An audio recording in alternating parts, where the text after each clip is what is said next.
SRC removed the acting allowance that used to be there for those who were in the acting positions. So this then affirms that every worker, including the commission, specifically Teacher Service Commission, if they act for more than 6 months, then they should be paid for the acting or confirmed as permanent. And finally, Honorable Speaker, though not captured clearly, will be the issue of the pensions, which we need to deal with. Currently, many workers, teachers in particular, about 8,000, have left the job, but they have not been paid the pension. And all those forms are lying at the Treasury or the Pensions Department. This is another area we need to fix so that immediately a worker retires, a teacher retires, within a period of less than 3 months, this person should have started getting the pension. Thank you so much, Honorable Speaker, and the mover of the motion.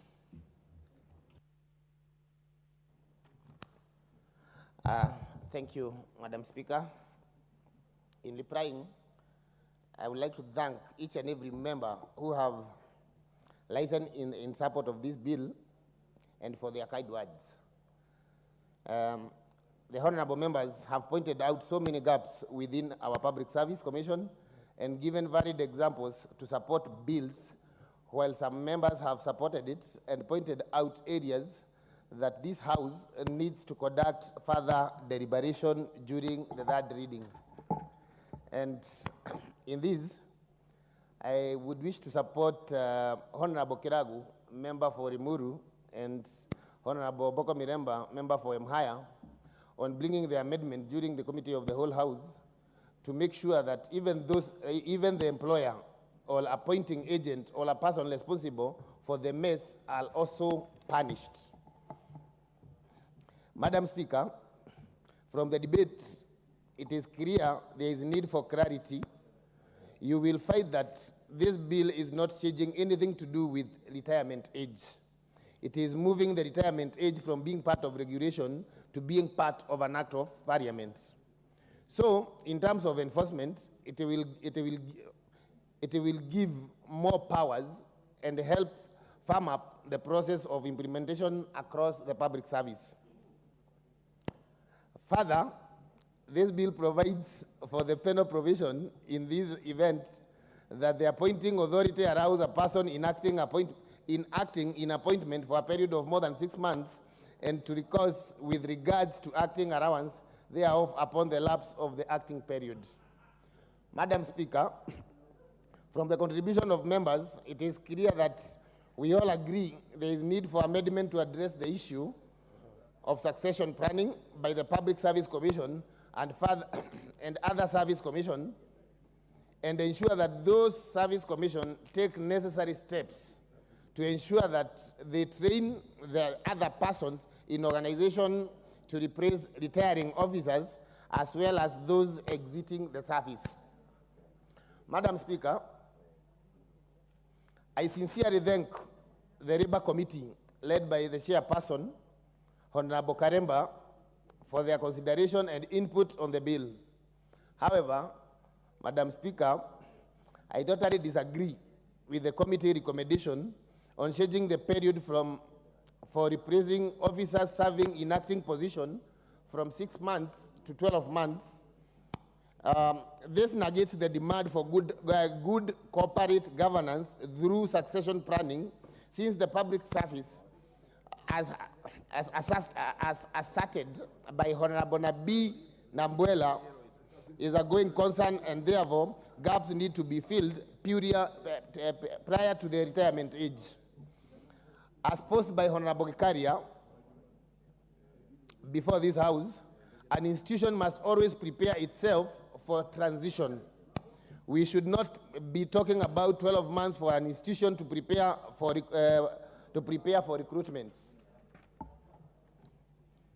The big question is what stops the institution from starting recruitment for replacement 12 months before someone retires. At this time, at the same time, I disagree with the recommendation by Honorable Mugambi Ridikiri on amending Section 81, since this section gives room for officers who would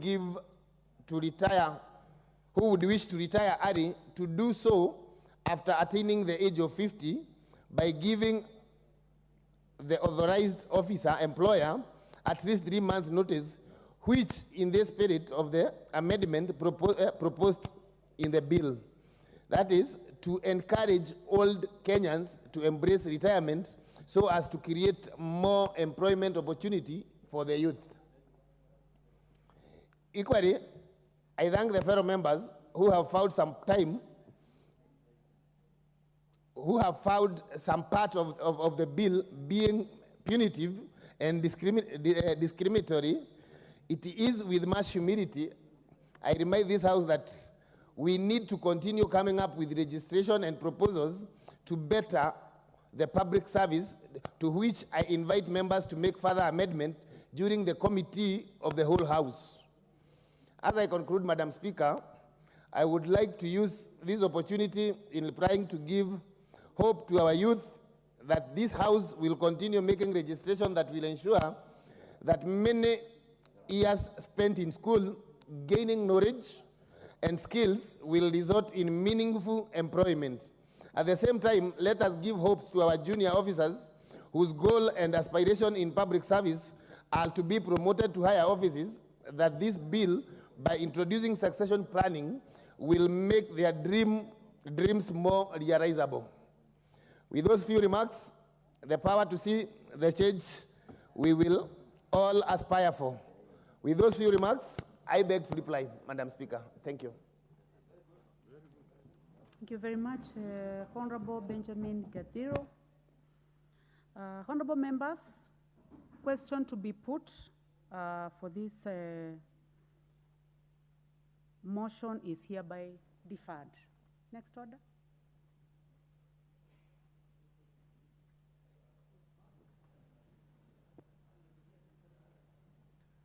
Order number 13, the Cotton Industry Development Bill, Senate Bill number 5 of 2023.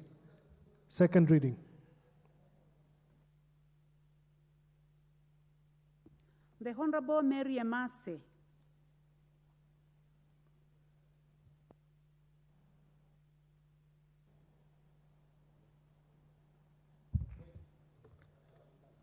Thank you, Madam Honorable Speaker.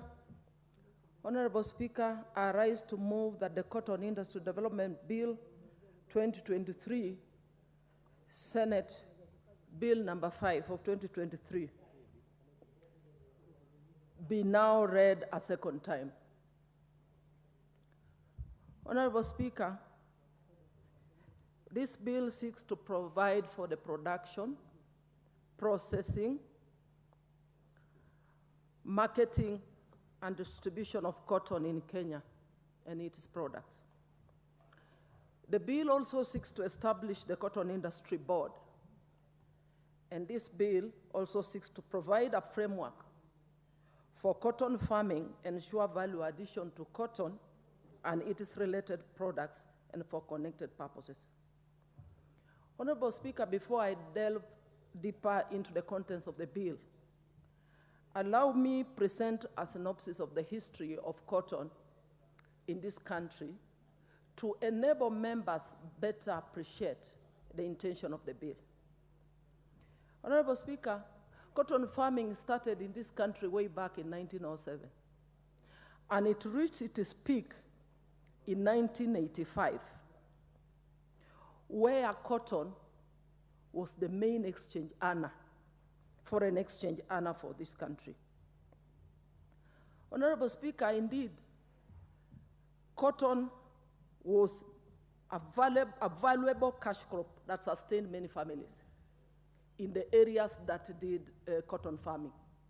I come from the Lake region, where cotton was one of the main cash crops. I remember picking cotton. I remember seeing cotton in almost every farm in my neighborhood. But today, Madam Speaker, the story is different. In the 70s and the 80s, Kenya produced close to 100,000 bales of cotton. And this compares very well with our neighboring countries like Tanzania, and Uganda. Uganda produced 400,000 bales of cotton, while Tanzania produced 700,000 bales of cotton then. So what does this mean, Madam Speaker? That there's a lot of potential in cotton farming. We used to have millers, industries like the Kisumu cotton millers, famously known as Kikomi then, that used to do the ginning. But by 2014, we were hardly producing 25,000 bales of cotton. And today, we can hardly produce 7,000 bales, which translates to 3,000 metric tons of lint. So what happened? Where did the rain start beating us? The collapse of cotton farming in Kenya is blamed on a number of factors. One of them being poor performance on weak farmer organizations. It is also blamed on a high cost of production, the inadequate quality inputs of poor seeds is also a contributor to the collapse of cotton industry. Over-reliance on rain-fed production, and also the middlemen. In fact, currently, there's still a lot of confusion. Those who have already registered to be cotton farmers and have started planting cotton do not even know where to take their cotton to.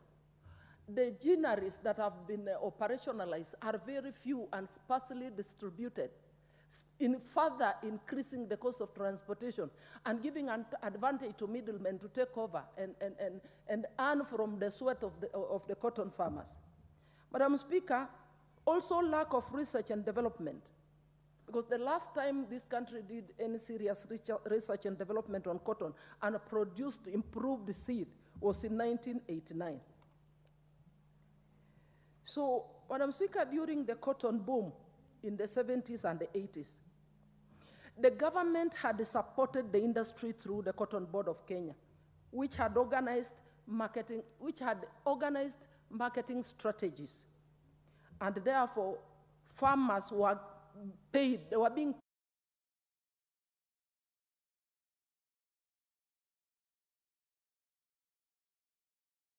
such as Raymond's, Rift Valley Textiles, that's the Rivertex, as well as Kikomi. We had ginning factories built across the country, in Malindi, Kilindini, Kisumu, and at that time there were even experimental farms for research and development in Malindi, Mombasa, Voi, and even Kibos in Kisumu. But the textile market was liberalized in 1991.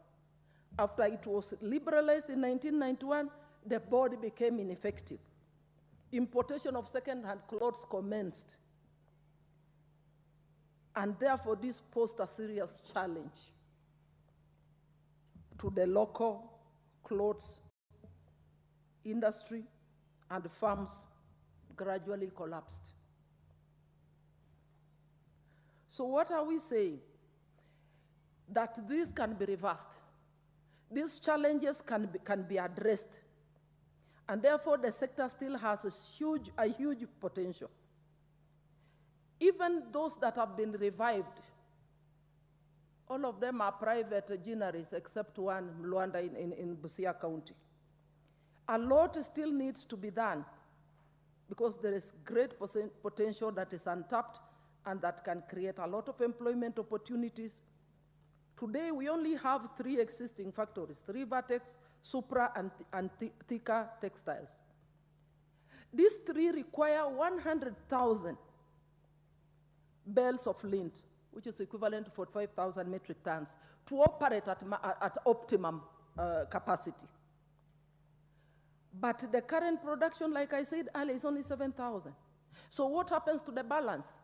The balance is being imported from the neighboring countries, from Sudan, from Uganda, and even Tanzania.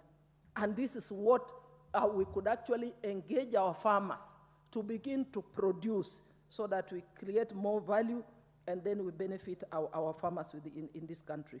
So among the ginaries that we have Meru ginary in Meru, we have Sugin in Tarakanidi, we have Kitui in Kitui, there's Makueni ginary in Makueni, we have Salawa in Baringo, and we have Luanda in Busia.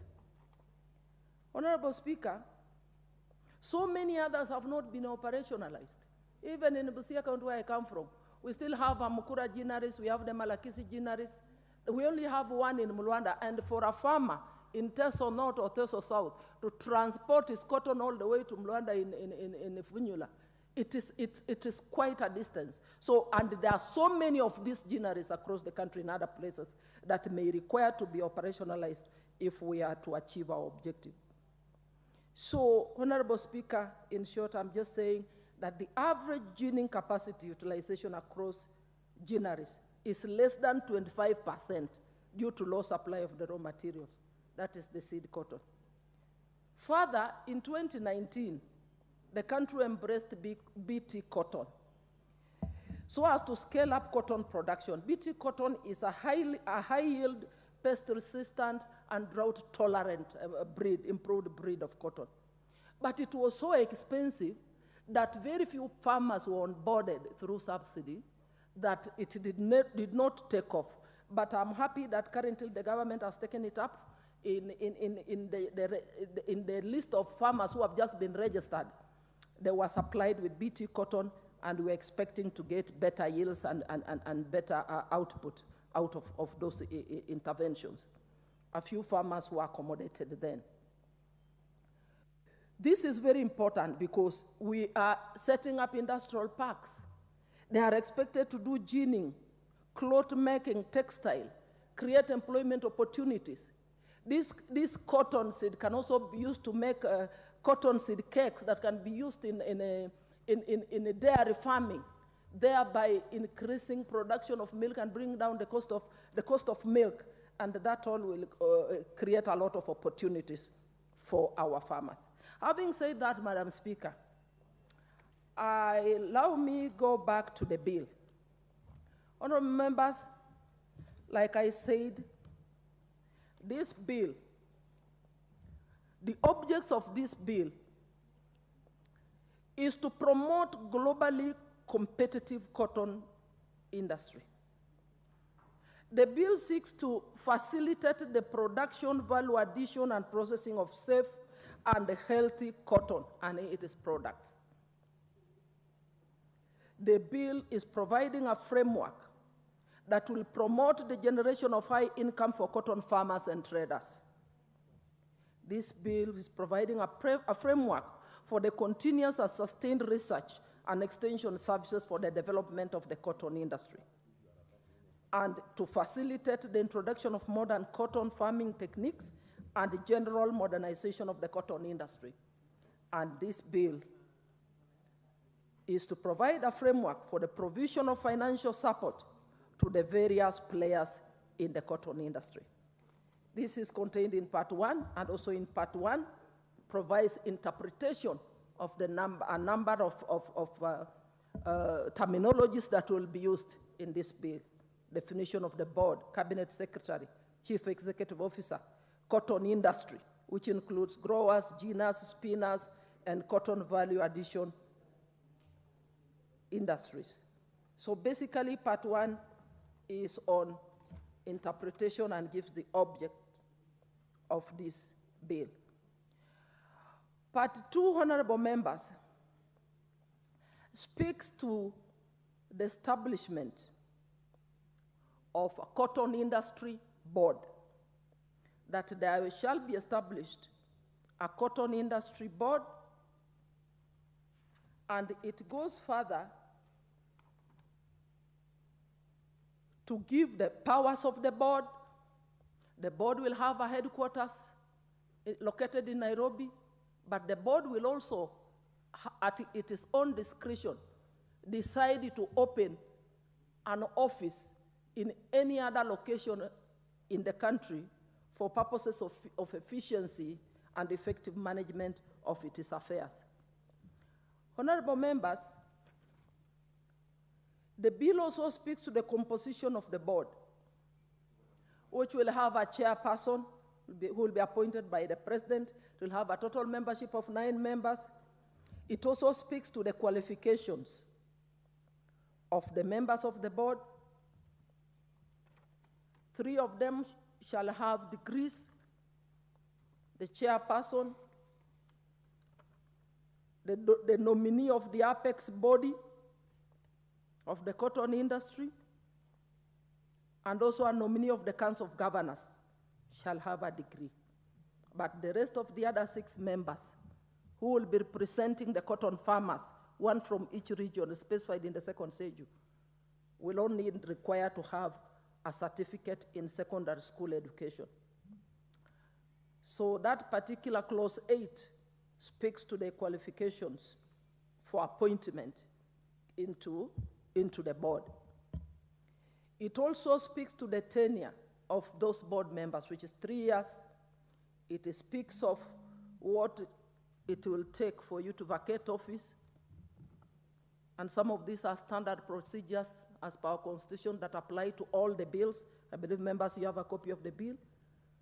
That a person shall cease to be a member of the board if that person is absent without reasonable cause for 3 consecutive meetings, becomes an officer or an agent or a member of staff of the board, and many others. This bill also speaks to the functions of the board. That this board will be the board that shall regulate and promote the development of the cotton growing and cotton ginning. That it will advise the cabinet secretary which counties qualify as cotton producing. It shall also make recommendations to the cabinet secretary on the implementation of the strategies, plans, and policies relating to the cotton sector, and that it shall regulate the import and export of cotton lint and cotton seed, and promote the marketing of cotton products and byproducts in both local and foreign markets. Honorable members, this part 2 of the bill also speaks to the committee of the board and the delegations by the board. Honorable members, the bill further speaks to appointment of the chief executive officer and the functions of the chief executive officer, and that a person is qualified for appointment as the chief executive officer if that person is a Kenyan citizen and holds a degree from a university recognized in Kenya and has at least 10 years of experience. I have to mention that because I know that will be of interest to the members. Honorable members, the bill also speaks to the functions of the chief executive officer, because this person is the officer who will be responsible for the day-to-day management of the affairs of the board. Manage the funds, be responsible for management of the staff of the board, oversee and coordinate the implementation of the policies and programs and objectives of the board, and also cause to be prepared for approval of the board, the strategies, the strategic plan, and the annual plan of the board, and the annual budget and audited accounts of the board. Honorable members, the bill also, in part 2, still speaks to the removal from office of the chief executive officer. Those are standard procedures. I'll not go into details because this is what we go through every day. If you are bankrupt, if you are found liable for gross misconduct, if you are convicted of criminal offense, or if you resign in writing, and many others. This bill also speaks to the staff of the board, protection from personal liability, the common seal of the board, signing authority, that all letters and instruments written or made on behalf of the board shall, on behalf of the board, and other than those required by law, be under seal. It speaks to the meetings, when they should meet. Honorable members, part 3 of the bill, this is important, speaks to the role of the county government. This being a devolved function, and that is why this bill originates from the Senate. that the county government will have a bigger part, a bigger role to play. That each county government shall implement the national government policy relating to the cotton sector. They will regulate and promote the development of the cotton industry within the respective county. That they shall consider applications for the certificates, permits, and licenses. That each county government will coordinate the activities of the persons, organizations, and any other associations within the cotton industry in the respective county, and will facilitate access by players in the cotton industry to such resources and financial support as may be necessary to promote the development of the cotton industry in the respective county. And also I want to mention something on registration. This is very critical, and that is in part 5 of the bill, that a person or entity shall not carry out the business of cotton grower,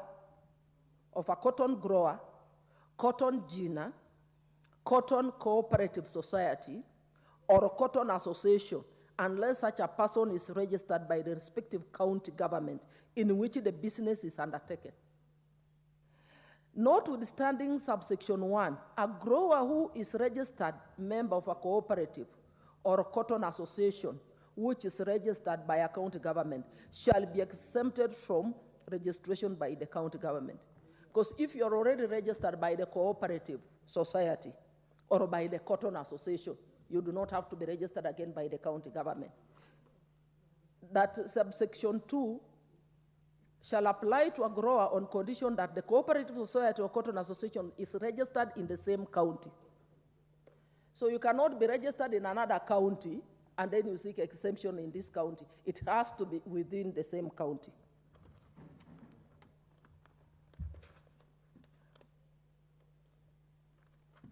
Honorable members, the bill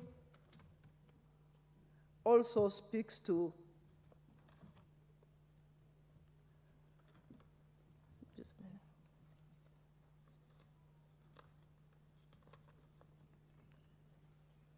the bill speaks about the role of the county government, and the bill also, under clause 32,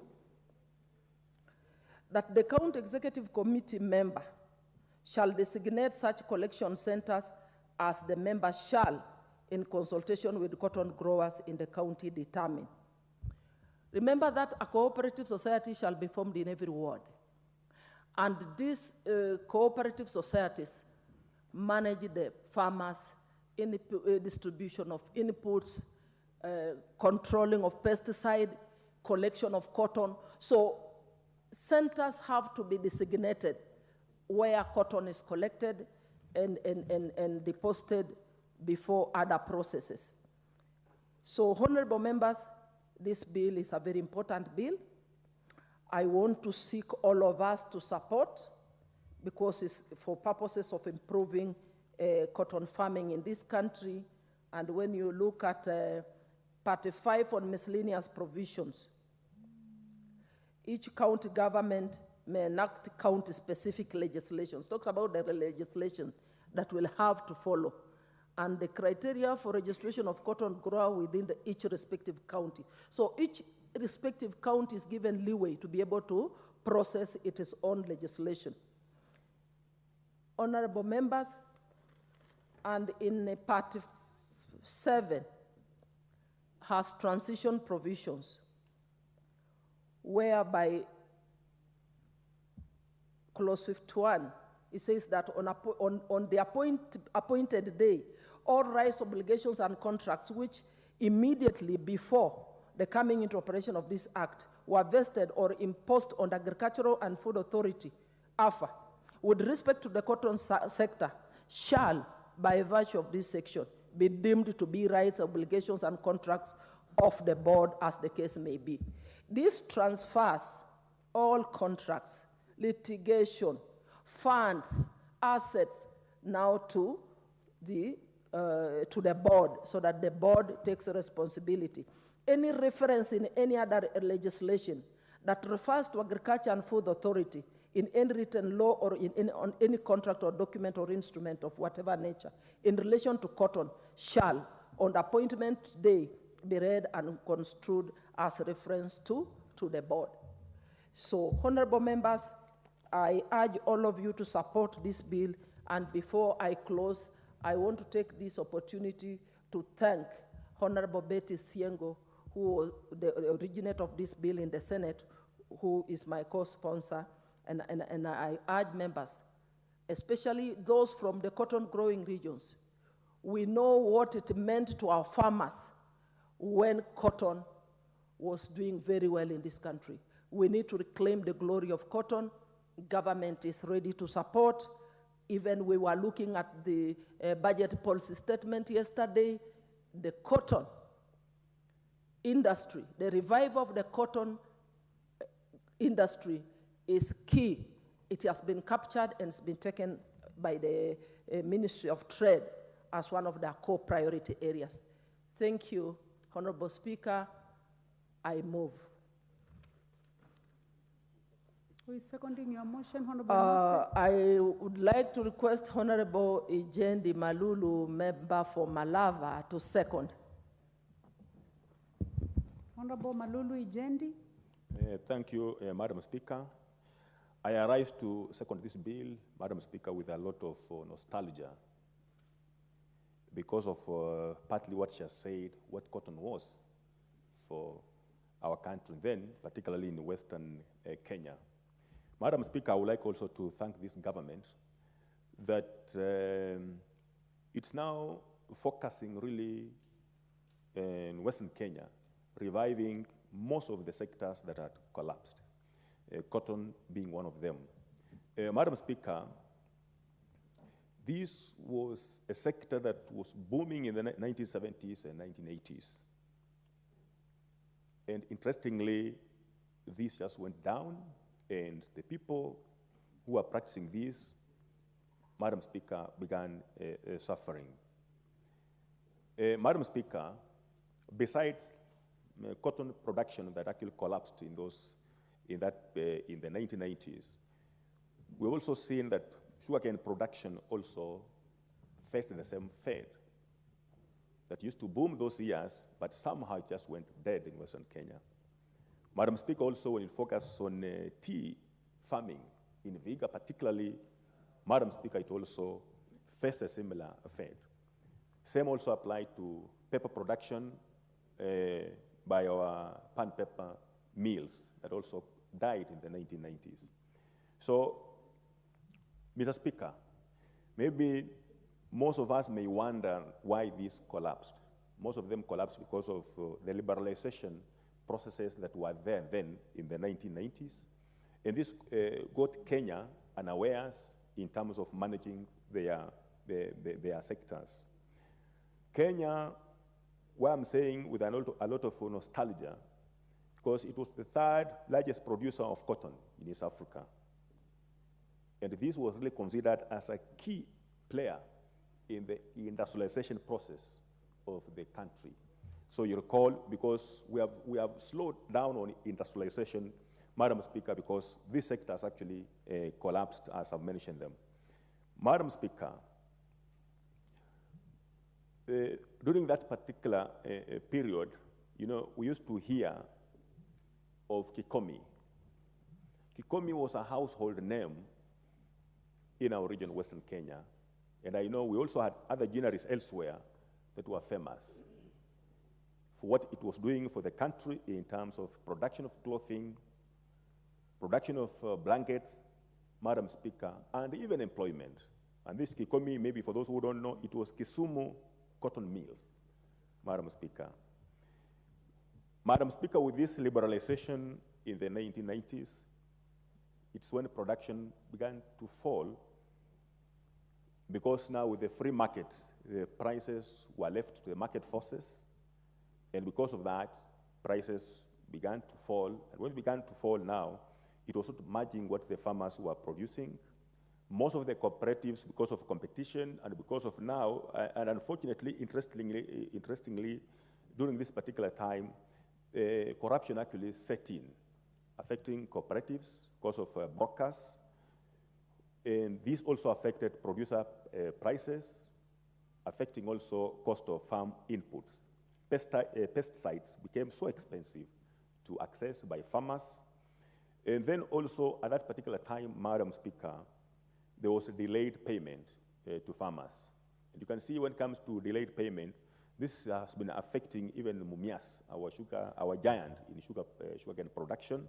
But even right now, you find that farmers have stayed for 2 years, like what you have seen in Mumias, what you have seen in Zoya factory, sugar factory, that farmers, after supplying, they stay for 2 years without any payment. You know, Madam Speaker, you cannot expect a farmer to continue producing when this is happening. So, Madam Speaker, this collapse has caused a lot of suffering to most of the Kenyans, and particularly persons who are much dependent on this in Western Kenya. This bill I support fully because it's like a wake-up call to reorganize the sector. Madam Speaker, with this bill, when it comes to reorganization, it will actually reorganize the production of cotton, reorganize processing, marketing, and the distribution of this particular crop in the country. And when this is reorganized, Madam Speaker, the beneficiary will be the farmer. The beneficiary will be the Kenyan country. We will reclaim our lost glory when it comes to production of our crops, and also when it comes to stability financially in the country. Madam Speaker, I've also noted that this bill seeks to establish a cotton industry development board. This is key to revitalizing the industry. A recent case, because cotton was the first one to collapse, then sugar production in the country was next. You recall in 2010, very recent, is when the sugar board actually died because of the 2010 constitution. Madam Speaker, this is when we began suffering really in our sugar production. And the recent act, the recent bill we passed here, which is in the Senate, the Sugar Act bill, Madam Speaker, it seeks to revive the sugar board, Kenya Sugar Board, which will actually have control and create control and order in sugar production sector. So this establishment of this board, Madam Speaker, will go a long way in ensuring that there is order. Because when there's no order in a particular sector, then you realize this is when corruption will thrive. This is when the economy will lose money, will lose labor, will lose all that it loses because of corruption. So what we have to note, as much as I've talked of cotton production being majorly, affecting us as farmers, I'm just citing this as a case because I come from Western Kenya, where this was really key. But we are aware cotton production is suitable in actually 24 counties in this country, 24 counties. And they include counties in Western region, Rift Valley, Nyanza, and even Coast region. Madam Speaker, why this bill is timely, I have some roots in Kikomba market. Some members here may not believe, I've also had some business, Mitumba, sell. So because of that, I normally visit my colleagues that we used to be there to see how the business is doing. Madam Speaker, this person in Kikomba are really suffering. You know, like me, the Mitumba I used to sell used to come from UK. Presently, these people I used to work with there, they are crying. Mitumba now from UK are not available. And they come after like 3 months, 4 months, but very expensively. So the only Mitumba they are accessing now is Mitumba from China. And when you look at even the present generation, the kind of cloth our youth are putting on, you see it's a reflection of the China culture, in terms of size and everything else. So, Madam Speaker, if we revive cotton production in this country, even our business persons in Kikomba will benefit because they will start accessing these clothings cheaply within the country, and this will promote actually our economy and promote even these persons who rely on Mtumba Cell, who will now access their own clothing from the region. So, Madam Speaker, I want to thank my sister Mary Masse for this bill, and I second. Thank you. Thank you very much, Honorable Jendi. Honorable members, I would like to recognize students seated in the public gallery this morning, students from Porterhouse Primary School in Westlands in Nairobi. You are welcome to the National Assembly to observe proceedings of the House. Honorable members, I now propose the question that the Cotton Industry Development Bill, Senate Bill number 5 of 2023, be read a second time.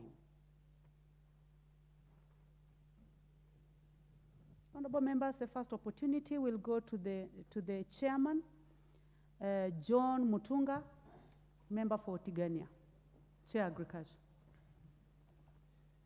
Thank you very much, Honorable Speaker, for the opportunity to contribute to this very important bill. Honorable Speaker, I would like first of all to thank the Honorable Masse and the senator who came up with this bill.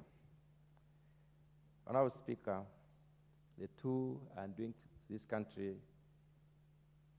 a great job, because cotton is one of the most important forgotten value chains in this country.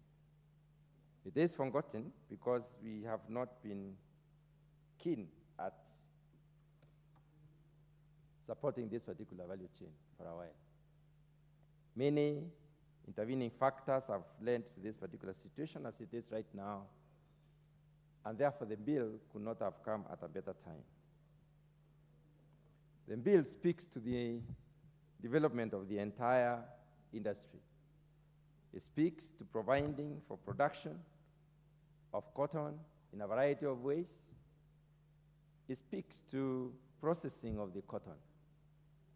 In other words, it's very emphatic on the value addition of the cotton itself.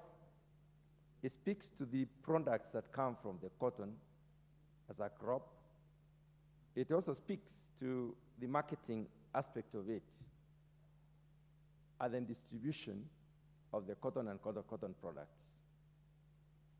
Honorable Speaker, if you look at those aspects of the value chain, production, many Kenyans, especially Kenyans in the medium and low altitude, would benefit immensely if they engaged in cotton. But such benefits are not accruable if they produced cotton and they didn't know where to take it. And I'll be talking about that in a moment. Many Kenyans would engage in processing of cotton, and processing of cotton has huge opportunities in the sense that, first of all, it would engage many people in terms of employment. It would also lead to value addition of the products themselves. It would open opportunities for Kenya to sell our products in other parts of the world. So it would therefore bring the very scarce foreign exchange or foreign currency. So cotton is a huge contributor to development of our country. So establishing the Cotton Industry Board is key as brought in this particular bill. And I want to specifically recognize the fact that it is being called Cotton Industry Board. It is not a cotton production and regulation. It is a Cotton Industry Board. And in this case, the board encompasses almost everything that will happen in that particular value chain. Therefore, it provides for the framework for cotton farming, and that identification of the areas where cotton is going to be produced, the approaches that are going to be used in the production of cotton itself, the engagement of the different producers of the cotton, and promotion of the cotton production, as it were. It basically looks at the value addition in the cotton industry. And value addition in this particular case starts right from the farm. having good lint produced or good cotton products from the farm, the separation of the seed, the contaminants from the lint itself at the spinning level or at the ginnery level, the activities that go on in textile milling, in spinning and others, so that you can produce the apparels and clothes. So cotton is really key as a crop in this country. The bill speaks of generation of high income. In other words, the sector itself can lead to a lot of income generation through cotton farming and cotton trading. Cotton manufacturing, as it were, also leads to engagement of our people. The bill basically gives us the opportunity to focus a lot closer on the technologies that are necessary in the cotton industry. It helps us to focus on or encourage our researchers to innovate different varieties of cotton based on the agroecologies of this particular country. It helps us to challenge our universities and research institutions to come up with management practices that will be appropriate for cotton development in this particular country. So it is specifically focuses on the research in, or giving us an environment to intensify research in the cotton industry. So the bill is key in the sense that it reorganizes the cotton sector, reorganizes effort within the cotton sector, and enables technologies, innovations, and management practices to be upgraded in this country. The bill will help us to promote the use of cotton. Uses of cotton are many. There is the production of textiles and apparels, which at the end of the day end up into the clothing industry. And the clothing industry is huge. There is also the production of livestock feed. I want to speak, I'll pause there to explain how this country suffers, especially when it comes to raw materials for livestock feed production. We have had to import concentrates, rather not concentrates, we have had to import the protein components of the livestock feed, which are basically the industrial byproducts of cotton, sunflower, and others. So the cotton seed, after extraction of the oil, is used for livestock feed manufacturing. It's a major component in livestock feed manufacturing. This, Honorable Speaker, we have been importing from other countries like Tanzania and Uganda. The bill gives us an opportunity to boost the textile industry in this country. The textile industry is key. The textile industry, even under the circumstances, even after the huge interference by introduction of the second-hand clothes in the market, is still the second most important employer in this country. Evidently, there are shops all over, and most of those shops sell cotton products. But if you ask yourselves, how many of these cotton products are Kenyan in origin, made of cotton from our farmers? There will be very few. So there is need for us to focus on reorganizing this industry. And that is why the sponsors of this bill have really hit where it matters. In this country, historically, Honorable Speaker, cotton peaked in terms of performance in 1984. That is the time when we were able to produce over 70,000 bales of cotton in 1984. That time, we had many textile industries, textile mills. We had around 52 textile mills in this country. That time, many people were engaged in the cotton industry. That time, we were producing a lot of clothing and apparel, textiles and apparels of our own. And that time, indeed, Honorable Speaker, the textile and clothing industry was the second highest employer in this country. But unfortunately, so many things that happened into the sector, and the Honorable Emase has very ably articulated, have led to this particular industry or value chain being affected considerably. The mills have reduced from 52 to a mere 15, if they are working. The employment has gone down considerably. There has been collapse of the industry. So we are talking about collapse of the cotton industry. Therefore, the bill comes to resuscitate this particular industry. Honorable Speaker, we can sometimes explain ourselves out of the global reforms, the global economic reforms. We can bring in the issues of structural adjustment programs of the 1980s. We can bring in the many liberalization, trade liberalization attributes, and say that that is why cotton industry collapsed. But, Honorable Speaker, the truth is that we stopped supporting this particular industry. We stopped supporting the farmers of this country. We had generalists all over, but today we have a pelty 15 in this country. Honorable Speaker,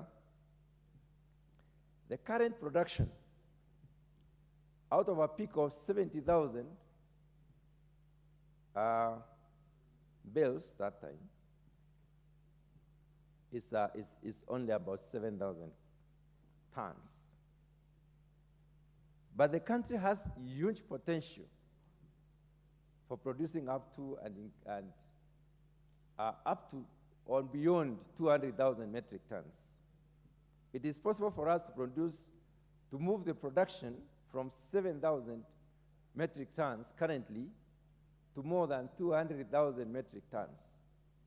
Let's look at the impact of having 193,000 metric tons more of cotton in this country.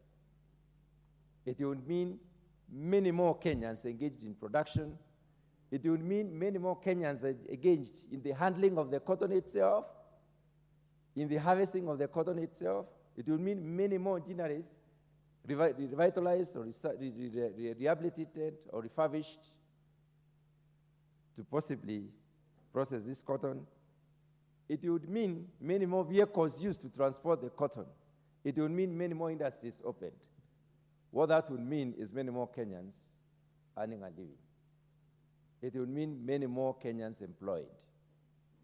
We suffer as a country huge unemployment in terms of per capita. Our unemployment rate is extremely high. But we have opportunities here, God-given opportunities in this country, which we can embark on and do a great job. Honorable Speaker, this very important industry in the just concluded or the ongoing process of allocating money for next financial year, in the budget policy statement, Honorable Speaker, this particular important industry has been given or allocated only 170 million shillings. 170 million shillings looking at the other sectors is peanuts. It's very little. Looking at the Kenyan budget of more than 4 trillion is almost nothing. And this is the industry which has the greatest potential to employ Kenyans. Right now, Honorable Speaker, our president is moving from country to country to negotiate bilateral labor agreements, to open up avenues for Kenyans to work out there in those countries. We are looking for opportunities to engage our young Kenyans. We have more than 4 million graduates in this country, highly qualified, looking for jobs. On this other hand, we have a God-given opportunity to employ millions of Kenyans in this industry. And we have the farms. And luckily, we have a hard-working community of farmers who are ready and willing to do whatever it takes as long as you guarantee the market for their products. Honourable Speaker, something is wrong. We need to correct ourselves. We need a national conversation on the Kenya that can help us out. Because the configuration of the current Kenya, Honourable Speaker, is not helping us out significantly. So cotton can solve most of those problems. Cotton can create that really needed employment. Cotton can bring in foreign exchange. We have an AGOA agreement. African growth and growth opportunities agreement, where the American government has given us unlimited access of their market with our cotton products as long as they are from Kenya. Unscrupulous traders have even tried to misuse this particular opportunity. But as a nation and as a government, we need to focus on producing cotton in this country, and we shall exploit this particular opportunity and bring in the dollar that is very much needed in this country. So this potential is lying out there. This potential does not require a lot of effort. The physiology of cotton, Honourable Speaker, is such that it's a crop that can grow in the medium to low altitudes. Medium to low altitude areas are warm areas. They are warm in the sense that it can occupy some of the arid and semi-arid lands. This country has over 80% of asal. We only have about 16% of what we call Arab land. And that Arab land is where you can grow a crop and expect to get yields from the rain, where you can do rain-fed agriculture. But on this other hand, we have a lot of land in the semi-arid areas, the marginal areas, and that is the area that cotton will occupy. Honourable Speaker, our research institutions have not been left behind. They have been working on cotton, different varieties of cotton. Indeed, in the Kenya Agriculture and Livestock Research Organization, cotton is an important crop. Honourable Speaker, they have innovated BT cotton. BT cotton is cotton that does not require a lot of chemical application to kill the pests that basically affect the crop. It is a variety of cotton that has already been injected with a gene that would basically make the worms that eat cotton impossible to eat. Basically, this particular gene works in the sense that once they eat, they fall off. They are unable to continue eating. Therefore, there is considerable cost reduction in terms of the chemical usage. They have gone further and multiplying this particular variety. So it is available. But looking on the other hand, Honourable Speaker, we have a huge population of very poor farmers. These poor farmers will need assistance. And this is the point at which we need to focus as a country. And I want to thank the President for thinking about subsidizing production other than subsidizing consumption. And this is the point at which we should intervene in the cotton industry to buy farmers the seed. Distribute this seed in all the marginal areas and caution the farmers to prepare their land in time to receive the seed and therefore produce cotton for this country. Even as we do that, we should also be thinking about reviving the industry. And I want to appreciate the fact that, Honourable Speaker, the processing industry is not a lot more government today. The processing industry of cotton is a lot more private. So we are calling upon the private practitioners to work closely with the government and use very specific data, very specific production and productivity language such that they know if we open up so many acres of land to cotton, and especially a given variety, known variety of cotton, then we shall be able to produce so much of cotton, and therefore the absorption capacity must be matched by the production capacity. The mistake we make sometimes is that we ask farmers to produce, and they produce a lot, and then we leave them with the product. And that is the predicament of some of this planning that has gone on in the past. But I would like to launch the current government and caution that we need to plan production with the consumption capacity of the country. The supply of cotton must match, or must be matched by the demand of the cotton.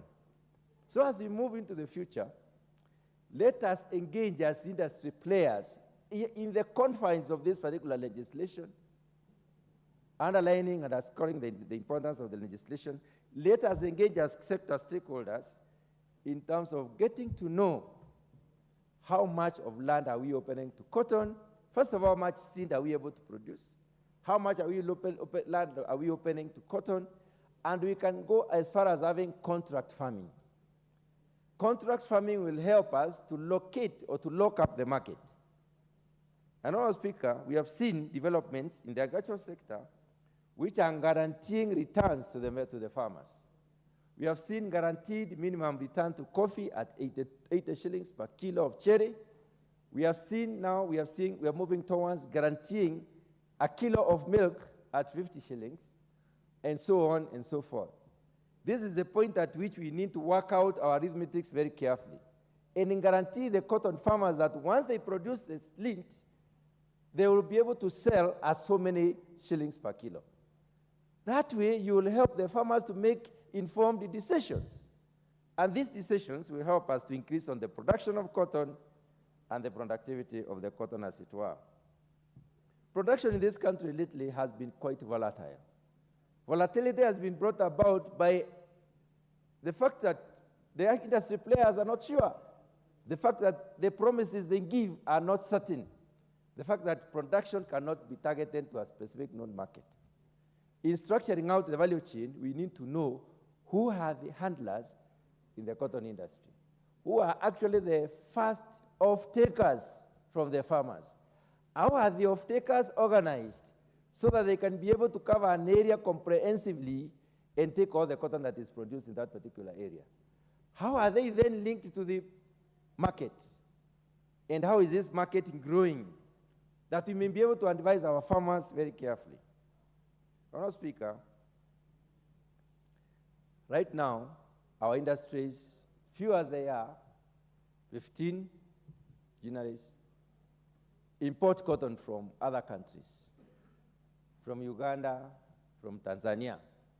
They do not have better land to produce the cotton. They do not have better personnel to advise on cotton production. They do not have better farmers to produce cotton.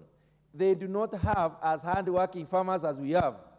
They are only a little bit more organized. Why can't we be organized as a country? And that's why this bill is really important. Honourable Speaker, let me very briefly talk about the mills that we have. These mills are 19-something innovations. They are very old. Being old, it means with the changing times and fortunes, they have become outdated in terms of the processing capacity and in terms of the efficiency and effectiveness of the mills themselves. They are old and outdated. They are using outdated technology. Technology has changed. If we really are serious in revitalizing this particular industry, we must be able to change the processor. We must be able to improve on the mills themselves. So we need to improve on the mills themselves. First, visit the efficiency and effectiveness of the mills and improve on it. Honourable Speaker, there are certain costs related to the cotton processing, as it were. If you listen to the stakeholders, which we have as a committee, we have extensively listened to the stakeholders. And one of the key issues they are bringing out so strongly is the cost of electricity. Electricity is costly in this country. I think we need to focus on subsidizing electricity where we can see immense potential for production and for growth. in this particular industry, we need to see how we can focus on subsidizing electricity, because processors will need more of use of electricity, as it were. Let me pause by asking a question. Why do we say that cotton industry is an important industry? Why is it important? Honourable Speaker, first and foremost, it's a labor-intensive industry. It requires human labor to produce cotton. It will require human labor to weed for cotton, to spray for the cotton plants. It will require human labor to harvest cotton. There is no machine that has been innovated to harvest cotton. So human beings will have to pick cotton themselves. The harnessing of that cotton will require human beings. Honourable Speaker, collection of the cotton itself, the management attributes of the lint, as it is fed into the ginneries, it will require human labor.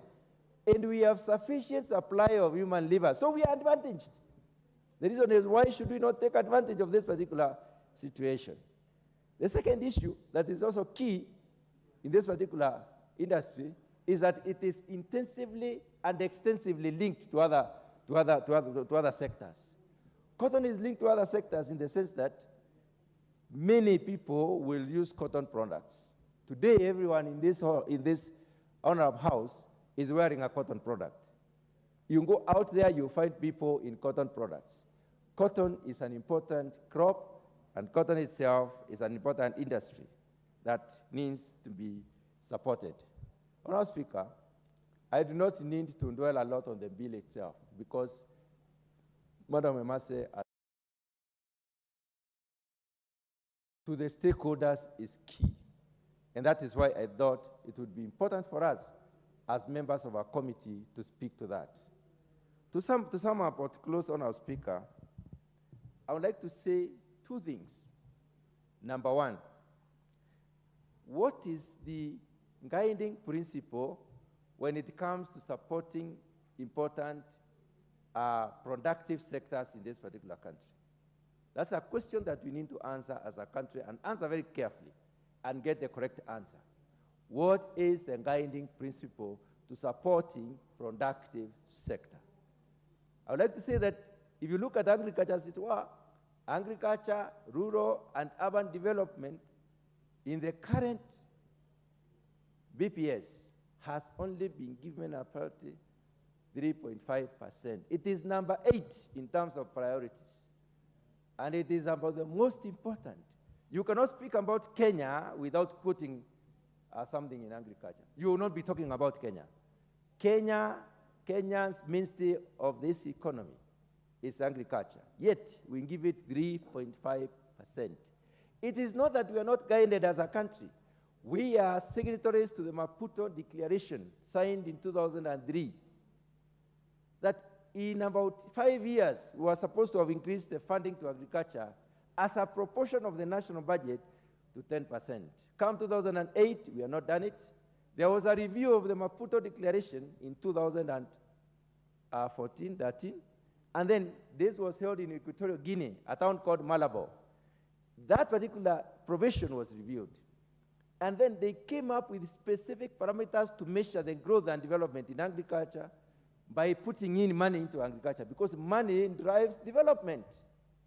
Honourable Speaker, Kenya has not responded as yet, despite the Malabo Declaration, which has specific targets in every subsector of agriculture. Then we have biennial reviews. Every time we are reviewed, we have underperformed in the greater majority of the aspects that the review goes through. Then the question is, don't we know? Is it that we don't know? Is it that we are ignorant? Or is it that we do not care? Honourable Speaker, I want to close by saying what I said at the beginning, that if you speak about this country and you don't talk about agriculture, you are out of order. You are not speaking about Kenya. Secondly, we have the potential to support this country to go where it's supposed to go. Those countries that grew in the past, the so-called developed countries, grew from industries like cotton. They grew from textile and apparel industries. Why are we watching an opportunity as our people languish in poverty? Honourable Speaker, I support this bill. Thank you very much. Thank you very much, Chair. Agriculture, very well spoken.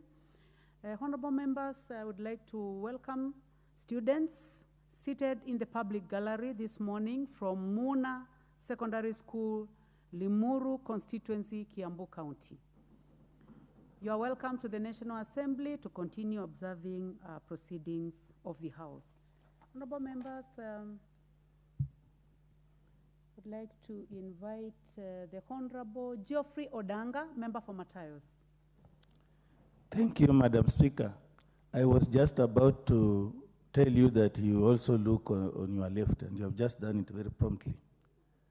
From the onset, let me thank the Honorable Betty Siengo and my own neighbor, the Honorable Mary Mase, for originating and sponsoring the Cotton Industry Development Bill, Senate Bill number 5 of 2023. And a lot has been said about the cotton industry, cotton farming in the past, in many areas of this country. And going around and looking around, you will notice that cotton can do in very many parts of the country.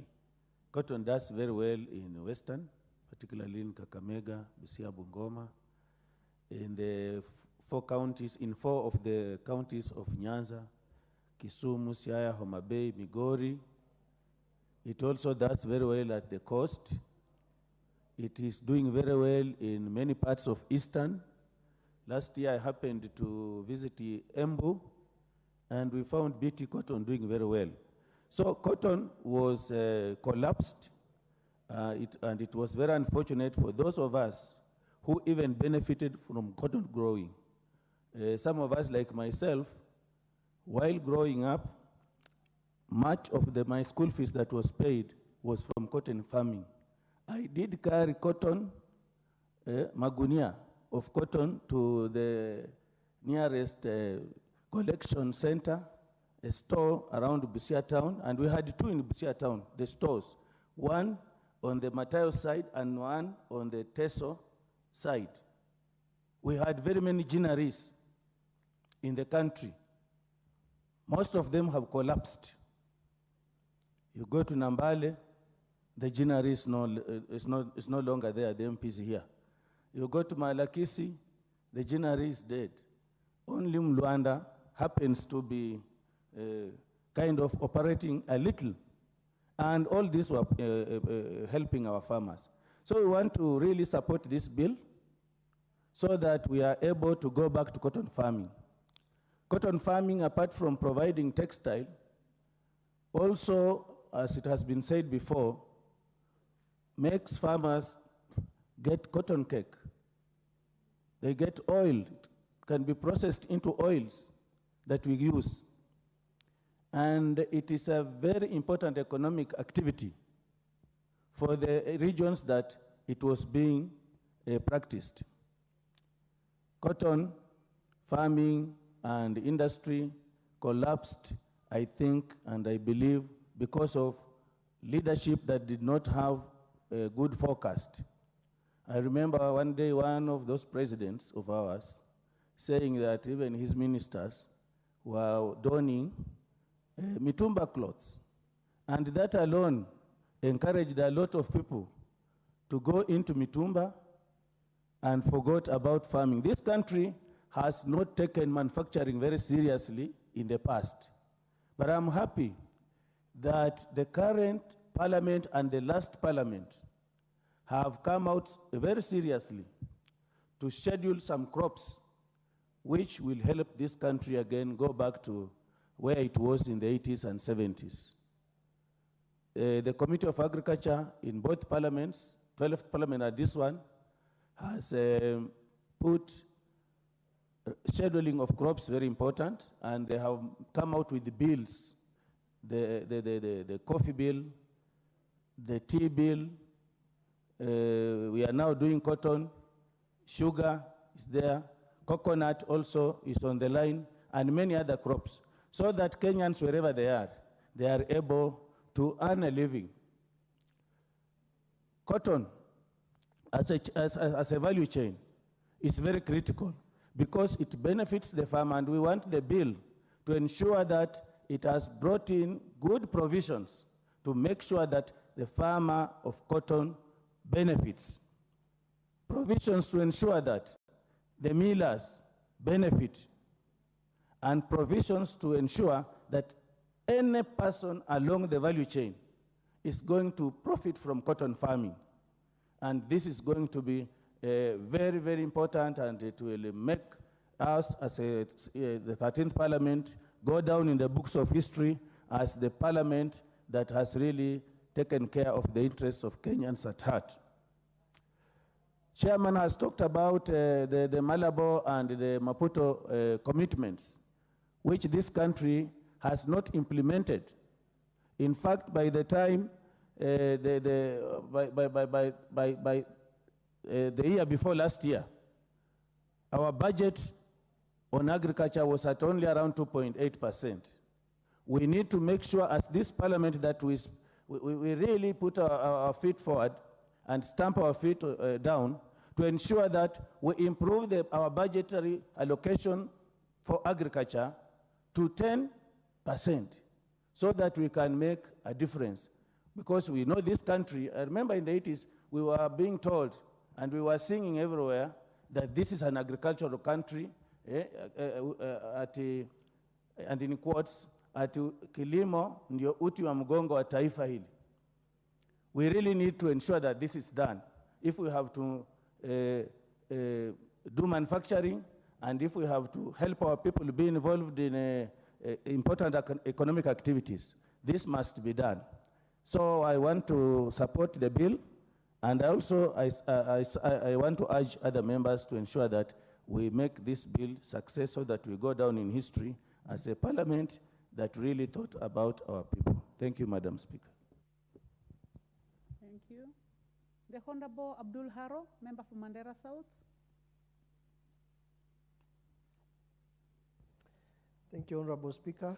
I think from the onset, I will say that I support the bill, and I thank Honorable Mary Mase for moving this important bill. Honorable Speaker, it has been described very eloquently by the chair about the importance of cotton in this country, and I cannot emphasize more.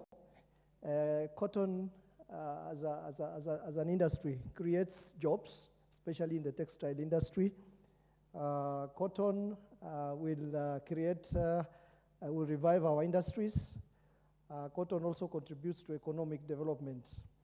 As it was also very eloquently described by the chair, cotton is a cash crop suitable for marginal areas, and it is grown in about 24 counties in this country. That is almost 50% of Kenya. It's grown for its fiber, and its products are used for very many purposes. For example, cotton is used for making oil. It will surprise many people that cotton fiber actually can also be used to make flat panel TV screens. Cotton seeds can be used to make some plastic materials and explosives, and also quality papers. Cotton cords and ropes can also be used to make, the cotton cords can also be used to make tires. This is how important cotton is.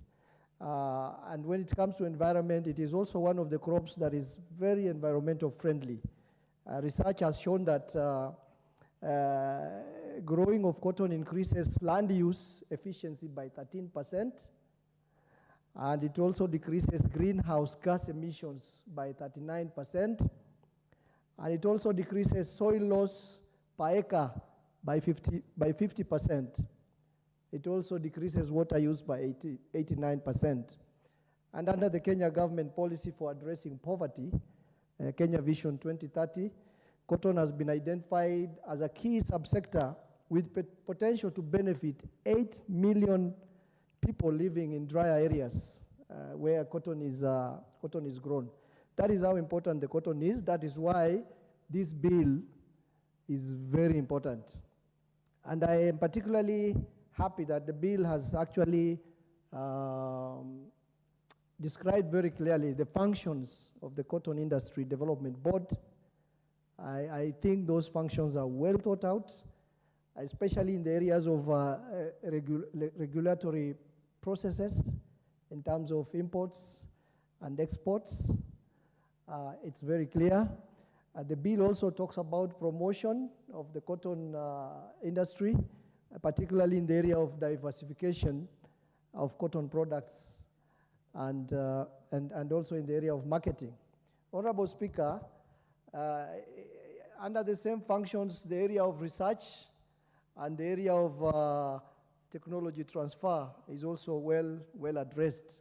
And I'm also happy that the role of county government is also well described in the bill, especially in terms of regulatory and promotory purposes within the county and how to coordinate farmers and traders within the county.